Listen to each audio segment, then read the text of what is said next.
On our Facebook page. You also have a Facebook page that people can go to. Where do they find you? Dr. Sam Varon? Dr. Sam Varon. Okay, perfect. So they can ask you questions there. Okay, Cecil sent this picture in, or Cecilia, I'm not sure.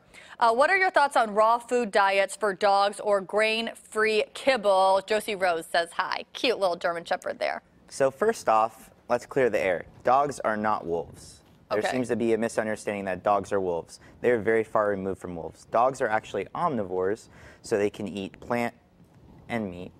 They don't have to just eat meat. So there's a lot of really high protein diets, grain-free diets, and a lot of that is being marketed to the people, not to the animals. Got it. So it's important a lot of the time to make sure that these are balanced diets, and by balanced I mean that a veterinarian has approved that these meet all of the requirements for the animal.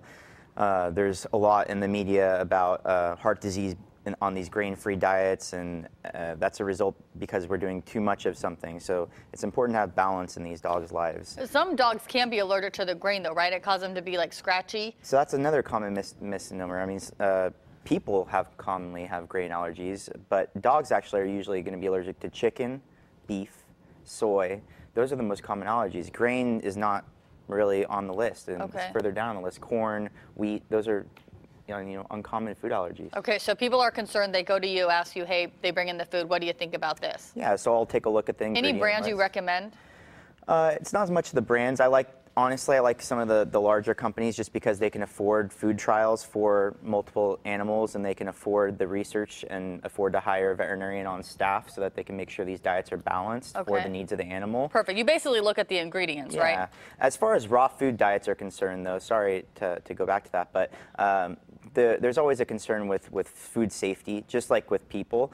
Dogs can get these foodborne pathogens, E. coli and Clostridiums. So it's important to make sure if you are going to do a raw food diet, and I'm not against raw food diet just because it's raw food, I'm against it because of the possible pathogens that they can get. So it's important to make sure that they're irradiated, meaning that they kill all of the pathogens, make sure that those are not going to get to your dog and to your family potentially. Okay, and we got this from Cheryl and Celestine. I think you said you could answer both of them together. My boy constantly licks or bites at his feet. What can I do to make him stop? And my Pitty has a bare spot on her tail with bumps in the middle of the bald spot. So I think that we often get allergy questions. Here in California, allergies are a year-round issue. The most common allergies are going to be to fleas. Bare spot on the tail, if you take a belt and you wrap it around a dog, anything below the waist is usually going to be a flea allergy dermatitis. Flea allergy dermatitis doesn't necessarily mean that there's a flea infestation, so you might not see fleas, you might not see flea poop, but you'll have an allergy to the flea saliva. I see. And what about on the feet? So on the feet, actually, foot chewing, ear infections is usually going to be environmental allergies. So atopic dermatitis, that's more to the pollens in the environment. So like whatever they're stepping on. Yeah, and then any licking around the tushy area, that's actually usually going to be food allergy. Okay, and if we didn't get to your question, we will have Dr. Sam on another time, but you can follow him on Facebook, Dr. Sam Varon. He's also on Instagram as well.